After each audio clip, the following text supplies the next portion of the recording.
회장님, 사모님한테는 끝까지 비밀로 하실 겁니까? 지금이라도 말씀하시는 게 좋지 않을까요? 병원 복도, 형광등 불빛 아래 한동석은 조용히 서 있었습니다. 한동석은 눈을 지그시 감더니 짧게 대답했습니다. 조금만 더 출산 전까지만 조용히 넘어가세. 그 순간 동석의 시야의 복도 끝이 일렁였습니다. 형광등 불빛이 겹쳐 보였습니다. 과연 한동석 회장에겐 무슨 일이 일어난 걸까요? 며칠 전 아이를 갖기로 결심한 한동석과 마강숙은 산부인과 진료실에 나란히 앉아 있었습니다. 의사가 화면을 살펴보며 부드럽게 말했습니다. 축하드립니다. 임신 4주차입니다. 아주 초기지만 쌍둥이로 보입니다. 마강숙은 놀란 눈으로 고개를 들었습니다. 정말요? 2명이요? 의사는 화면을 가리키며 미소 지었습니다. 네, 아직 작지만 태낭이 2개 확인됩니다. 다음 주쯤 오시면 심장 소리도 들을 수 있을 겁니다. 한동석은 화면을 뚫어져라 보다가 옆에 앉은 마강숙의 손을 꼭 잡았습니다. 광숙씨 고마워요. 정말 고마워. 그는 울컥한 표정으로 웃으며 말을 이었습니다. 광숙씨 거봐요. 내가 꾼 그 꿈이랑 달이 같이 떠 있었던 그날, 그게 태몽이 맞았다니까요. 마강숙의 눈가도 촉촉해졌습니다. 우리한테 이런 기적이 찾아오다니 믿기지 않아요. 한동석은 그녀를 바라보며 고개를 끄덕였습니다. 그러게요, 정말 꿈만 같네요. 진료실 안은 어느새 벅찬 기쁨으로 가득 차 있었습니다. 임신 소식을 들은 공주실은 감격에 겨워 말했습니다. 거봐, 내가 너 늦은 나이 아니라고 했잖아. 너무 잘됐다, 광수가. 정말 축하해. 그러더니 두 손을 번쩍 들며 외쳤습니다. 내가 외할머니가 되다니. 말년에 이게 웬 복이냐. 하늘이 큰 선물을 주셨나 보다. 그치? 광수가 한서방. 진짜 축하해. 복덩이들이 온 거야, 복덩이들. 술도가에도 마강숙의 임신 소식이 전해졌습니다. 뭐? 형수님이 쌍둥이를? 와, 진짜야? 대박이네. 그 나이에 쌍둥이라니. 한 회장님 진짜 대단하시네. 술도가에는 오랜만에 웃음과 활기가 넘쳐 흘렀습니다. 쌍둥이라는 사실이 알려진 뒤 한동석과 마강숙은 하루가 다르게 설렘에 빠져들었습니다. 아기 이름을 놓고 티격태격하면서도 두 사람은 쌍둥이를 위해 아기방을 꾸미며 설렘 가득한 하루하루를 보냈습니다. 술도가 형제들도 하나같이 기뻐하며 아기들을 맞을 준비에 나섰습니다. 기적 같은 일상. 그 속에서 모두의 마음엔 어느새 따뜻한 봄바람이 불고 있었습니다. 하지만 아무도 몰랐습니다. 그 따스한 웃음 뒤에 한동석이 홀로 감추고 있는 비밀이 있다는 것을. 며칠 전부터 한동석은 책이나 서류를 볼 때마다 글자가 흐릿하게 겹쳐 보이는 증상을 느끼기 시작했습니다. 왜 이리 뿌옇지 조명 탓인가? 처음엔 대수롭지 않게 여겼지만 시간이 지날수록 시야는 점점 흐려졌습니다. 밝은 햇살 아래에서는 눈을 찡그려야 했고 모니터 화면은 초점이 맞지 않았습니다. 심지어 눈앞에 사람 얼굴조차 겹쳐 보이는 순간이 생겼습니다. 그날 밤 마강숙이 잠든 시간 한동석은 서재에 홀로 앉아 책을 펼쳤다가 곧 덮었습니다. 안 되겠군. 그는 핸드폰을 들어 조용히 비서의 번호를 눌렀습니다. 응, 나야. 내일 오전 병원 예약 좀 해줘. 되도록 조용히. 광숙 씨는 모르게. 다음 날 서울 시내의 한 안과 전문 병원. 고요한 복도에 긴장된 발걸음이 울렸습니다. 검진을 마치고 나온 한동석의 표정은 무거웠습니다. 비서가 조심스레 말을 꺼냈습니다. 회장님 검사 결과 생각보다 진행이 빠르답니다. 조기 백내장 가능성이 크다고 합니다. 한동석은 조용히 숨을 내쉬며 시선을 바닥으로 떨궜습니다. 수술로 회복은 가능한가? 네. 다행히도 시기를 놓치지 않으면 충분히 회복된다고 합니다. 다만 사모님께는 말씀 안 드려도 괜찮겠습니까? 한동석은 잠시 눈을 감았다가 무겁게 고개를 끄덕였습니다. 조금만 더 출산 전까지만. 당분간은 나와 자네만 아는 걸로 하지. 비서는 더 묻지 않았습니다. 그저 고개를 끄덕이며 자리를 물러섰습니다. 그날 밤 한동석은 거실 창가에 서서 흐릿한 달을 올려다보았습니다. 겹쳐 보이는 달빛 사이로 작게 중얼거렸습니다. 쌍둥이 아빠가 되는 날 세상을 또렷하게 보고 싶을 뿐이야. 그의 눈빛은 흔들리고 있었지만 그 마음만큼은 단단히 다져지고 있었습니다. 그날 이후 한동석은 평소와 다름없이 행동하려 애썼습니다. 하지만 마강숙은 남편의 작은 변화들을 놓치지 않았습니다. 책을 볼 때마다 눈을 찡그리는 모습, 햇빛이 드는 곳에서 유난히 눈을 피하는 습관, 그리고 하루에도 몇 번씩 약간 멍한 표정으로 멀리를 바라보는 눈빛. 마강숙은 조용히 생각했습니다. 요즘 뭔가 이상해. 뭔가 숨기고 있어. 며칠 뒤 광숙은 우연히 비서가 통화하는 장면을 듣게 되었습니다. 그는 복도 끝에서 휴대폰을 붙잡고 낮은 목소리로 말하고 있었습니다. 네, 회장님 수술 일정은 병원 쪽에서 다음 주로 조정하겠다고 했습니다. 사모님께는 비밀로 하라고 하셔서. 그 말이 끝나기도 전 광숙의 얼굴은 굳어졌습니다. 심장이 덜컥 내려앉는 듯한 기분이었습니다. 그녀는 천천히 걸음을 내딛었습니다. 그리고 복도 끝 통화를 마친 비서 앞에 다가서며 단호히 물었습니다. 이게 다 무슨 소리예요? 회장님이 수술이라니요? 비서는 그 자리에 얼어붙은 듯 말을 잇지 못했습니다. 광숙의 눈빛은 흔들림 없이 그를 응시하고 있었습니다. 박 비서 말해요. 회장님 몸에 무슨 문제가 생긴 거예요? 비서는 당황한 기색을 숨기지 못한 채 머뭇거리며 손을 모았습니다. 사모님 죄송합니다. 회장님께서 절대 말씀드리지 말라고 하셔서. 그럼 더더욱 말해야죠. 저는 그 사람 아내예요. 지금 그 사람이 무슨 상황인지 정확히 말해요. 잠시 침묵이 흘렀고 결국 비서는 고개를 숙인 채 천천히 입을 열었습니다. 얼마 전부터 시야가 흐려진다고 하셔서 안과 정밀 검사를 받으셨습니다. 조기 백내장 진단을 받으셨고 시기 놓치기 전에 수술을 받으셔야 한다고. 광숙은 말없이 들었습니다. 그녀의 두 손이 떨리고 있었지만 표정만큼은 단단했습니다. 비서는 조심스럽게 덧붙였습니다. 그런데 사모님께 걱정 끼치고 싶지 않다고 출산까지는 비밀로 해달라고 그렇게 말씀하셨습니다. 광숙은 잠시 고개를 떨군 뒤 작게 숨을 내쉬었습니다. 고마워요. 알려줘서. 그리고는 말없이 몸을 돌려 한참 동안 자리에 서 있었습니다. 다음날 한동석은 예약해둔 병원을 조용히 찾아갔습니다. 검사 결과를 다시 듣고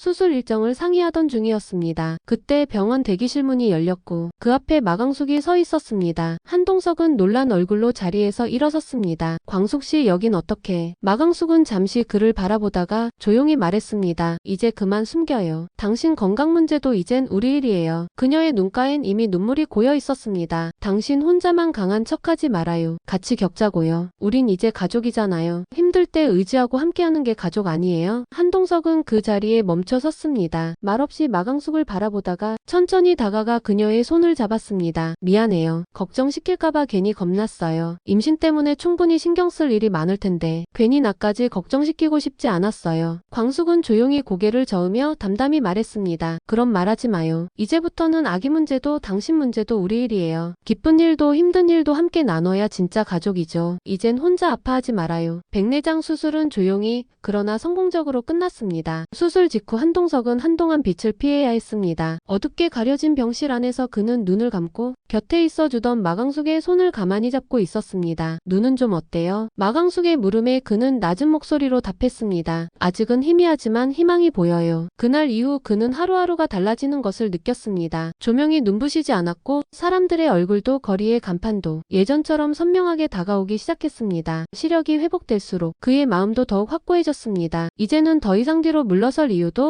숨길 이유도 없었습니다. 출산을 며칠 앞둔 어느 날 한동석은 아기용품을 정리하던 마광숙에게 다가가 잠시 손을 멈추게 했습니다. 여보. 그녀가 고개를 들자 한동석은 잠시 말없이 그녀를 바라보다가 조용히 말했습니다. 이제 나 완전히 준비된 아빠예요. 눈도 다 회복됐고 마음도요. 그는 숨을 깊게 들이쉬고 말을 이었습니다. 처음엔 두려웠어요. 기쁜 일 앞에서 내 몸이 망가진다는 게 당신한테 기대야 하는 게 미안하고 겁났어요. 광숙은 말없이 그의 말을 들었습니다. 하지만 이제는 달라요. 앞으로 아이들 곁을 또렷한 눈으로 지킬 수 있다는 게 이렇게 감사할 줄 몰랐어요. 그는 부드럽게 웃었습니다. 육아도 절대 혼자 하게 안 둘게요. 기저귀도 수유도 밤샘도 당신 혼자 애쓰게 하지 않을게요. 마광숙은 잠시 눈을 깜빡이더니 살며시 고개를 끄덕였습니다. 이제야 정말 우리 가족이 완성되는 기분이에요. 한동석은 그녀의 어깨를 조용히 감싸 안았습니다. 햇살이 커튼 사이로 살며시 들어왔고 두 사람은 아기방을 바라보며 미소 지었습니다. 그리고 출산 당일 병원분만실 앞 한동석은 조용히 손을 모은 채 앉아 있었습니다. 눈은 완전히 회복됐지만 마음은 여전히 조심스러웠습니다. 잠시 후 간호사가 다가와 미소 지었습니다. 두 아이 모두 건강하게 태어났습니다. 회장님 이제 들어오셔도 됩니다. 그는 천천히 일어나 문을 열었습니다. 하얀 커튼 너머 침대 위에 누운 마광숙이 흐뭇한 미소로 그를 바라보고 있었습니다. 그녀의 품 안에는 작고 붉은 두 생명이 고요히 잠들어 있었습니다. 그는 천천히 다가가 말없이 아이들을 내려다보았습니다. 그는 아무 흐림 없이 두 아이를 또렷하게 바라볼 수 있었습니다. 작은 손가락, 미세하게 떨리는 속눈썹, 숨결에 맞춰 오르내리는 가슴까지. 그는 숨을 삼키며 중얼거렸습니다. 광숙씨 나 이제 다 보여요. 당신도 우리 아이들도. 세상이 이렇게 따뜻하고 선명한 곳이었네요. 그의 눈에는 눈물이 맺혔지만 이번엔 흐려지지 않았습니다. 오히려 모든 것이 더 선명하게 반짝이고 있었습니다. 한동석은 조용히 그녀의 손을 감싸며 말했습니다. 정말 고생 많았어요. 당신이 얼마나 용감한 사람인지 오늘 다시 깨달았어요. 그는 살짝 떨리는 목소리로 목소리로 말을 이었습니다. 두 생명을 품고 이 세상에 무사히 데려와 준 당신이 내겐 기적이에요. 고마워요. 그리고 사랑합니다. 광숙은 말없이 고개를 끄덕이며 눈을 감았습니다. 그녀의 입가에는 환한 미소가 번지고 있었습니다. 신생아실 앞복도 커다란 유리창 너머 작은 두 아기가 나란히 놓인 침대 안에서 조용히 잠들어 있었습니다. 분홍빛 담요 위로 작은 손이 꿈틀거리자 유리창 너머에 선 술도가 식구들의 눈이 동시에 커졌습니다. 와 진짜 둘이네. 이야 쌍둥이 맞네. 맞아. 형님 유전자 이 정도면 로또 아닙니까? 술도가 형제들은 유리창에 얼굴이 붙을 듯 들이밀며 아기들을 번갈아 바라봤습니다. 모두들 벌써부터 누굴 닮았냐 논쟁에 들어갔습니다. 야야 오른쪽 애는 분명 형수님 판박이야. 아니다 저 눈매는 회장님이랑 똑같다니까. 병원 복도는 순식간에 웃음으로 가득 찼습니다. 한동석은 말없이 그 모습을 지켜보다가 조용히 미소 지었습니다. 조금 늦게 도착한 공주실은 복도 끝에서 그 웃음소리를 들으며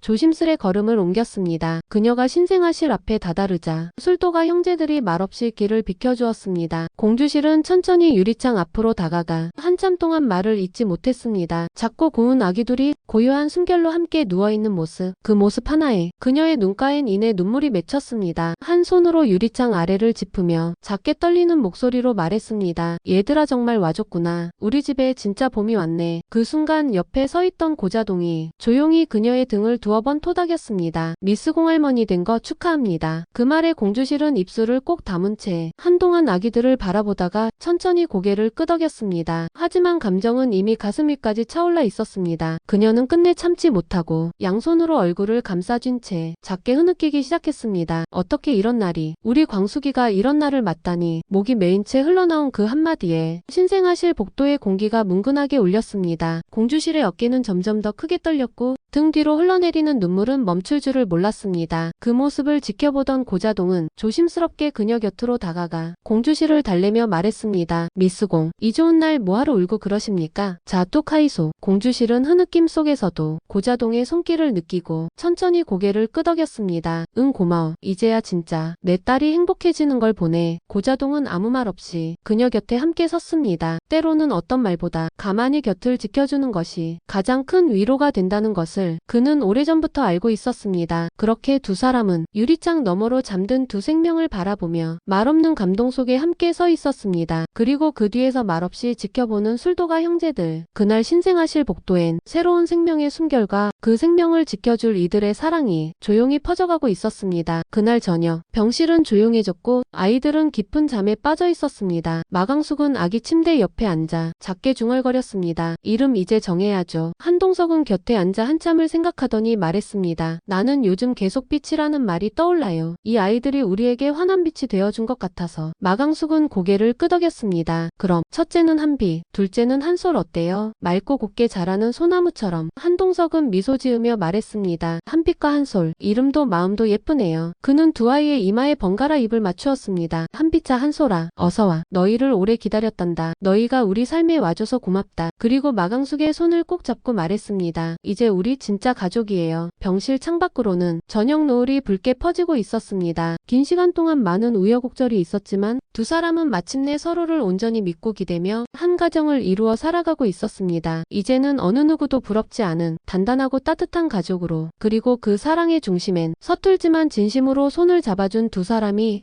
그리고 세상의 모든 것을 처음으로 마주할 작은 두 생명이 자리하고 있었습니다. 이제 그들에게 남은 일은 거창한 성공도 화려한 인생도 아닌 매일의 일상을 사랑으로 채워가는 것. 그것만으로도 충분한 날들이 지금 그리고 앞으로 차곡차곡 쌓여가고 있었습니다. 독수리 오영재를 부탁해 예상 스토리 오늘로 마지막 장을 마칩니다. 한 명의 애청자로서 예상 스토리를 상상하고 써내려가는 동안 저 역시 참 행복했습니다. 이제 드라마 독수리 오영재를 부탁해를 떠나보내려니 마음 한켠이 아쉽기만 합니다. 드라마 모여라 오늘의 이야기는 여기까지입니다. 끝까지 시청해주셔서 진심으로 감사드립니다. 이 채널의 영상들은 저의 상상력을 바탕으로 구성된 예상 스토리이며 본 드라마의 실제 내용과는 다를 수 있습니다. 오늘 이야기가 재밌으셨다면 구독과 좋아요 그리고 여러분의 생각을 담은 댓글도 꼭 남겨주세요. 여러분의 응원은 다음 이야기를 만드는 데 큰 힘이 됩니다. 다음 이야기를 더 빨리 보고 싶으시다면 알림 설정도 잊지 마세요. 앞으로도 더욱 재미있는 이야기들로 찾아뵙겠습니다. 고맙습니다. 그리고 언제나 행복하세요.